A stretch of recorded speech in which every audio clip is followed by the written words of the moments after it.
এটা একটা ইনসুলিন, তাই না? ইনসুলিন, এটার মেয়াদ শেষ হয়েছে 23 সালে। 3 বছর ধরে আপনি রেখে দিয়েছেন ফ্রিজের মধ্যে।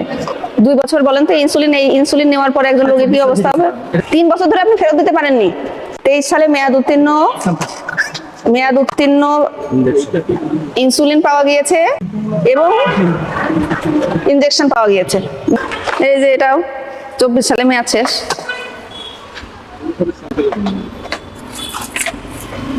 এই যে কি ব্যাপার, হ্যাঁ কি ঘটনা আপনার? এই যে যেখানে হাত দেওয়া আছে সেটাতেই তো মেয়াদ শেষ। প্লাস বের করেন, এটা তো চলে গেছে মেয়াদ। কি করেছেন আপনার বলেন তো? মানে আপনার খুঁজলে এর কোনো সীমা পরিসীমা নাই। ডায়েটের মেয়াদ নেই, তাহলে আপনি রেখে দিয়েছেন কেন এখানে? রিটার্ন নেবে আপনার, তো আমরা প্রথমেই জিজ্ঞেস করেছি এখানে না রেখে ওইখানে কেন রেখেছেন, উদ্দেশ্য কি আপনার? এই যে এটার মেয়াদ গিয়েছে হচ্ছে জুলাই মাস 24-এর। এই যে এতগুলান ফিজিশিয়ান স্যাম্পল কি কারণে?